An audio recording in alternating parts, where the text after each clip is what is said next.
Chers bien-aimés dans le Seigneur, Shalom.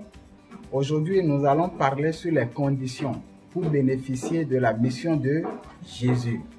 Amen. Donc, lisons rapidement dans Romains chapitre 10, le verset 10. Car c'est en croyant du cœur qu'on parvient à la justice, et c'est en confessant de la bouche qu'on parvient au salut, selon ce que dit l'Écriture. Amen. À travers ce passage, nous pouvons réaliser que nous devons croire du cœur et avouer de notre bouche qu'on est juste, saint, parfait, comme Dieu. Amen. Parce que si nous disons que je suis enfant de Dieu, je fréquente déjà l'église, non, ça ne suffit pas. Si réellement nous croyons au sacrifice, à la mission accomplie de Jésus-Christ, et cette foi est vraiment installée, c'est sorti au tréfonds de notre cœur, en ce temps, nous ne pouvons même plus avoir peur d'avouer devant le public qu'on est juste, saint et parfait comme Dieu. Celui qui avoue cela avec la sincérité du cœur, en croyant du cœur, cette personne peut bénéficier maintenant de ce sacrifice que Jésus-Christ a accompli. Amen. Nous allons lire également dans Romains chapitre 3, le verset 23 à 24. La Bible dit: car tous ont péché et sont privés de la gloire de Dieu. Et ils sont gratuitement justifiés par sa grâce, par le moyen de la rédemption qui est en Jésus-Christ. Amen. Ça veut dire que d'abord, nous devons croire d'abord que quoi? Que nous méritons vraiment une terrible condamnation. Vous comprenez? Mais Dieu, par son amour, il nous a sauvés, n'est-ce pas? Selon le verset 23, nous sommes pécheurs et puis nous ne pouvons jamais entrer dans la gloire de Dieu. C'est-à-dire nous devons aller dans l'enfer, normalement. C'est-à-dire nous méritons une grande condamnation. Mais Dieu nous a sauvés maintenant par son amour.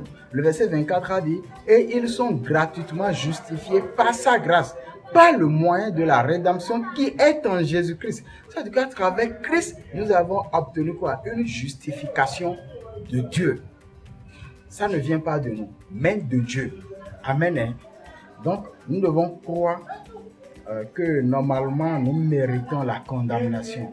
Mais Dieu nous a sauvés, il nous a accordé sa grâce à travers Jésus-Christ. Nous allons lire également dans 1 Corinthiens chapitre 6, le verset 9 à 11. La Bible dit: ne savez-vous pas que les injustes n'hériteront point le royaume de Dieu? Ne vous y trompez pas. Ni les impudiques, ni les idolâtres, ni les adultères, ni les efféminés, ni les infâmes, ni les voleurs, ni les cupides, ni les ivrognes, ni les outrageux, ni les ravisseurs n'hériteront le royaume de Dieu. Et c'est là ce que vous étiez quelques-uns de vous, mais vous avez été lavés, mais vous avez été sanctifiés, mais vous avez été justifiés au nom du Seigneur Jésus-Christ et par l'Esprit de notre Dieu. Chers bien-aimés dans le Seigneur, nous devons également reconnaître que nous sommes les pires transgresseurs de la loi. Mais Jésus-Christ, il a fait quoi pour nous? Jésus-Christ nous a rendus maintenant blancs que la neige. Le verset 9 et 10 a déjà montré notre image, ce que nous sommes. C'est ce que nous sommes, c'est-à-dire nous sommes les pires transgresseurs de la loi. C'est-à-dire nous ne pouvons jamais observer la loi. Nous sommes les transgresseurs de la loi. Nous ne sommes pas ceux qui obéissent à la loi, mais nous transgressons toujours la loi. Amen. Mais malgré ça, Jésus-Christ, il nous a rendus blancs.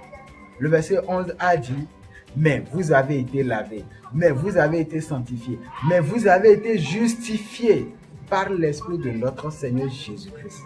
Amen. Jésus-Christ a déjà tout fait pour nous. Donc les conditions pour pouvoir bénéficier de cela est que nous devons reconnaître d'abord notre image. Nous méritons l'enfer. Nous méritons la condamnation. Nous sommes les pires transgresseurs de la loi. Mais malgré ça, Jésus-Christ nous a justifiés par son sang, gratuitement. Alors, chers bien-aimés, qu'est-ce qu'il nous faut pour croire en cela? Soyez toujours connectés pour les prochaines vidéos. Merci.